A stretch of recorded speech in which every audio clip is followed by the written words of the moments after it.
Hello and welcome to Perfect English with Danny. Every episode, we will be talking about some useful tips that will improve your English language with a big focus on speaking, as this should be the ultimate goal of learning any language.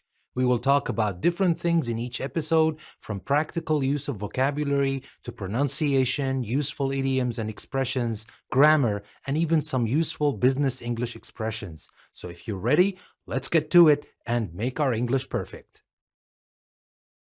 Welcome to episode 2 from Perfect English with Danny. Today we will focus on English usage. We will talk about the difference between habit and custom, and shadow and shade. So let's start with habit and custom. What is a habit? A habit is something that an individual person does often or regularly, usually for no particular reason. Like when we say he had a nervous habit of biting his nails, or I wish I could get out of this habit. But custom is different.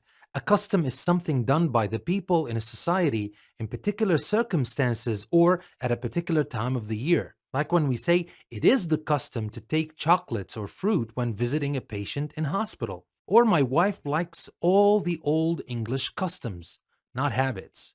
So, habits have to do with the individual, but customs have to do with the society. And now let's move to the next two words, shadow and shade. People confuse these two words all the time.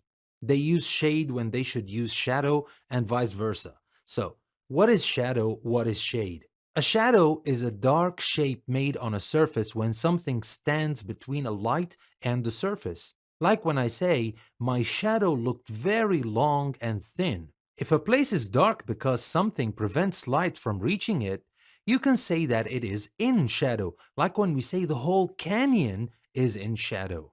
Shade is something different. You refer to an area which is dark and cool because the sun cannot reach it as the shade. Like when we say they sat in the shade between the palms and I moved my chair into the shade. So the shade is something cool. It's something nice. The shadow is not always nice. Remember that we can use shadow sometimes to talk about the shadow of people. People can be in the shadow of people. And you don't want to be in the shadow of anybody. You want to get out and be yourself. And that's it for today. I hope you have learned something new today. And if you like what you have learned, give me a thumbs up, subscribe to my channel, and click the bell icon to be notified whenever I post new videos. You wouldn't want to miss out on these videos. This is Perfect English with Danny saying goodbye for now, and see you in the next video.